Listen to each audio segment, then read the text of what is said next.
आपने कभी सोचा है कि अगर बंदूकें खामोश हो जाए तो क्या जंगल भी खामोश हो जाएंगे? क्या माओवादी खत्म होंगे तो क्या बस्तर के जंगल भी खत्म कर दिए जाएंगे? और अगर लोकतंत्र इतना मजबूत है तो फिर आदिवासी इलाकों में डर, असुरक्षा और अविश्वास क्यों है? आज हम उस सवाल को छूने जा रहे हैं जिसे पूछने से लोग डरते हैं और जिसे पूछने वालों पर अक्सर शक किया जाता है। यह वीडियो ना तो माओवाद के समर्थन में है और ना ही सरकार के विरोध में है। यह वीडियो है जनता के सवालों पर। नमस्कार, मैं हूं आरती बेनिया और आप देख रहे हैं ठिया छत्तीसगढ़ न्यूज। लेकिन इससे पहले कि हम आगे बढ़े, आप हमारे चैनल पर नए हैं तो चैनल को सब्सक्राइब जरूर कर लीजिएगा। बस्तर का नाम आते ही देश के जहन में सबसे पहले दो तस्वीर उभरती है। एक तो है घने जंगल की, नदियों की, झरनों की और आदिवासी संस्कृति की। ठीक कहा ना? और दूसरी जो है बंदूक, वर्दी, नक्सल और डर की।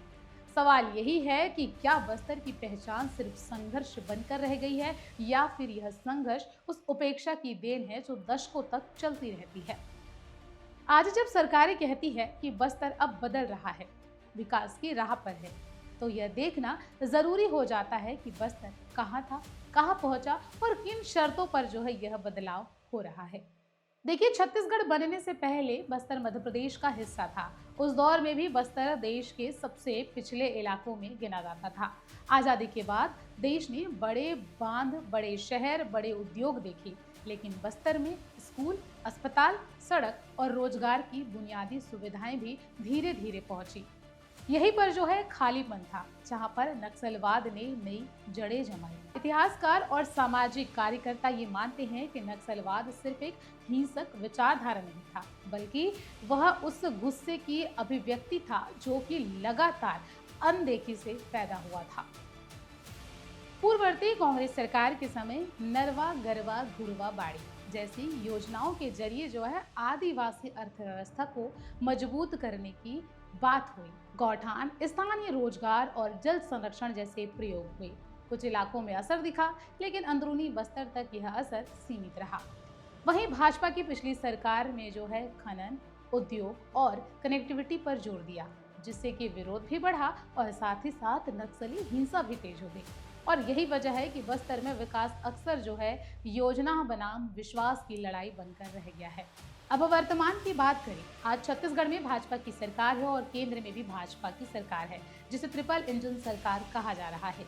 केंद्र, राज्य और स्थानीय स्तर पर एक ही राजनीतिक धारा है। सरकार का दावा है कि अब बस्तर में विकास और सुरक्षा दोनों साथ साथ चलेंगे। सड़कें तेजी से बन रही है, वहीं मोबाइल नेटवर्क भी जो है बढ़ रहा है और नए कैंप भी खुलते हुए नजर आ रहे हैं और प्रशासन जो है अंदरूनी इलाकों तक पहुंच रहा है। लेकिन सवाल यह है कि क्या यह पहुंच संवाद के साथ है या फिर सिर्फ नियंत्रण के साथ है। अब यहाँ से जरा ठहर कर समझिए, बस्तर सिर्फ हरियाली ही नहीं, बस्तर एक सभ्यता है। यहाँ के जंगल, यहाँ की नदियाँ, यहाँ के पहाड़ और यहाँ के आदिवासी सब एक दूसरे से जुड़े हुए हैं। यहाँ जंगल संसाधन नहीं, संस्कार है। लेकिन सवाल यह है कि आज बस्तर को सबसे ज्यादा हिंसा का इलाका क्यों कहा जाता है। जी हाँ, यह सवाल तभी समझ आएगा जब हम थोड़ा पीछे लौटेंगे, इतिहास की तरफ जाकर समझेंगे तो शायद आपको पूरी जानकारी समझ आ जाएगी। भारत में नक्सलवाद की शुरुआत सन 1967 में पश्चिम बंगाल के नक्सलबाड़ी गांव से मानी जाती है। यह आंदोलन भूमि सुधार, जमींदारी शोषण और आदिवासी अधिकारों के नाम पर शुरू हुआ था। जी हाँ, छत्तीसगढ़ जो कि पहले मध्य प्रदेश का हिस्सा माना जाता था, यहाँ पर नक्सलवाद 1980 से 90 के दशक में गहराया। क्यों? क्योंकि यहाँ पर जो है घने जंगल थे, खनिज संसाधन थे और सबसे जरूरी ऐसे लोग थे जिनकी आवाज दिल्ली तक नहीं पहुँच पाती थी। अब यहाँ पर आप रुकिए और आप खुद भी सोचिए और यह सवाल अपने आप से भी आप पूछिए कि आखिरकार बस्तर को ऐसा क्षेत्र क्यों कहा जाता है। क्या जंगलों की वजह से ही नक्सलीपन पे? सरकारी रिपोर्ट क्या कहती है ये आपको बता देते हैं। सरकारी रिपोर्ट कहती है कि नक्सली जंगलों का इस्तेमाल छुपने और लड़ाई के लिए करते हैं, लेकिन स्थानीय आदिवासी कहते हैं कि जंगल हमारे जीवन का हिस्सा है, नक्सलियों का नहीं है। और यहीं से टकराव शुरू होता है और अब यहीं से हमें माओवादी और जंगल के रिश्ते को समझना बेहद जरूरी है। यह कहना बहुत आसान है कि नक्सली जंगलों में छिपते हैं, इसीलिए जंगल सुरक्षित थे। लेकिन यह भी आधा सच है, क्योंकि माओवादी जंगलों में इसीलिए नहीं रहे क्योंकि उन्हें पेड़ों से प्यार था, बल्कि इसीलिए क्योंकि जंगल दुर्गम थे और राज्य की पहुंच सीमित थी, और साथ ही साथ आदिवासी पहले से ही व्यवस्था से नाराज चल रहे थे। लेकिन इसका दूसरा पक्ष यह भी है कि बहुत से इलाकों में खनन कंपनियों, ठेकेदारों और बाहरी दखल के खिलाफ में माओवादी खड़े हुए, और इसी वजह से ही जो है वहां पर जंगलों की कटाई रुकी। यही कारण है कि आज भी सोशल मीडिया और कमेंट्स में लोग ये कहते हुए नजर आते हैं कि नक्सलियों की वजह से ही जंगल अभी तक बचे हुए हैं, वरना वो तो सर्वनाश हो जाता। लेकिन अब यहाँ पर जरा ठहरिए और आगे का सवाल समझिए। क्या जंगल बचाने के लिए बंदूक जरूरी है? अगर लोकतंत्र में जनता सर्वोपरि है, तो क्या जंगल बचाने के लिए हथियार उठाना जरूरी था क्या? आपको जो है इस सवाल का जवाब देना होगा। क्या बस्तर के आदिवासी इतने असहाय थे कि बिना बंदूक के अपनी जमीन, जंगल और नदी नहीं बचा सकते थे? या फिर उनकी आवाज सुनने वाला कोई था ही नहीं? अब यहीं से बात पहुंचती है छत्तीसगढ़ और माइनिंग के टकराव पर। देखिए, छत्तीसगढ़ भारत के सबसे समृद्ध खनिज राज्यों में से एक है। यहाँ लौह अयस्क है, कोयला है, बॉक्साइट है, हीरा है और चूना पत्थर भी है। सरकारी आंकड़े ये बताते हैं कि हाल ही के वर्षों में माइनिंग सेक्टर के लिए बड़े बजट पास हुए हैं। मतलब साफ है कि ज्यादा खनन, ज्यादा पेड़ कटेंगे, ज्यादा जंगल साफ होंगे और ज्यादा विस्थापन होगा। और यही वो बिंदु है जहां पर नक्सलवाद और सरकार सीधे आमने सामने आ जाते हैं। अब आप सोचिए, क्या छत्तीसगढ़ में नो गो एरिया है? कागजों में हाँ है। कानून के मुताबिक कुछ जंगल ऐसे हैं जहां पर खनन प्रतिबंध है और पर्यावरणीय मंजूरी बेहद सख्त है। लेकिन जमीनी हकीकत यह कहती है कि कई बार इन्हीं इलाकों में भी जो है हस्तक्षेप हुआ है। रामगढ़ की पहाड़ी, हसदेव जंगल और बस्तर के अंदरूनी क्षेत्र, इन सब को लेकर जो है स्थानीय विरोध याचिकाएं और सवाल उठ रही हैं। अब यहाँ पर जो है यह जानना बेहद ही जरूरी है कि नक्सली खुद को किस तरह देखते हैं। नक्सली क्यों कहते हैं कि वे जनता की लड़ाई लड़ रहे हैं, और साथ ही साथ माओवादी विचारधारा माओत्सव तुम की सोच से प्रेरित है, जहां पर यह कहा जाता है कि राज्य शोषण करता है और जनता को हथियार उठाने का अधिकार है।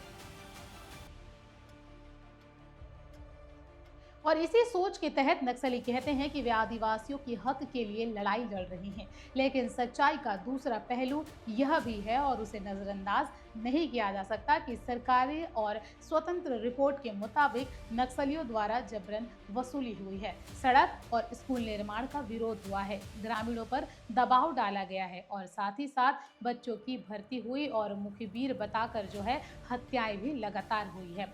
यानी जो आंदोलन शोषण के खिलाफ हुआ था, वह कई बार खुद शोषण का रूप लेने लगा था।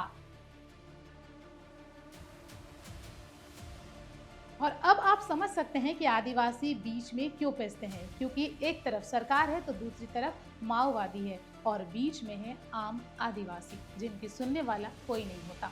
अगर माओवादी से बात करें तो पुलिस का शक, और अगर पुलिस से बात करें तो नक्सलियों का शक। और यही वजह है कि बस्तर में डर पीढ़ियों से जमा हुआ है। अब वर्तमान पर आते हैं। हाल ही में गृह मंत्री अमित शाह बस्तर पहुंचे थे। जी हाँ, उन्होंने साफ कहा था कि 2026 तक बस्तर को पूरी तरीके से नक्सल मुक्त किया जाएगा। यह बयान सरकार की मंशा साफ करता है, लेकिन सवाल ये उठता है कि नक्सल मुक्त बस्तर का मतलब क्या है? सिर्फ और सिर्फ बंदूकें खत्म होंगी, या फिर अविश्वास भी खत्म होगा, या फिर सिर्फ सत्ता साफ होगा माइनिंग के लिए?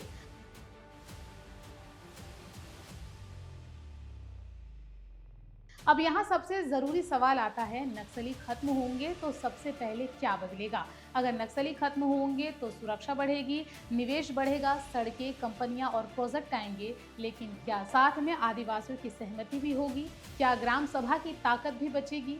क्या जंगल सिर्फ और सिर्फ नक्शे में नहीं बल्कि जमीन पर भी बचेगा? इतिहास बताता है कि नक्सलवाद सिर्फ और सिर्फ गोली से नहीं खत्म हुआ। जहां पर शिक्षा पहुंची, स्वास्थ्य पहुंचा, रोजगार पहुंचा और साथ ही साथ सम्मान भी मिला, वहां पर बंदूकें जो है अपने आप गिर गई। और अब यहाँ पर जरा रुक कर सोचने की जरूरत है कि अगर माओवादी जंगल बचाने के नाम पर गलत थे, तो क्या सरकार जंगल काटने के नाम पर सही की जाएगी?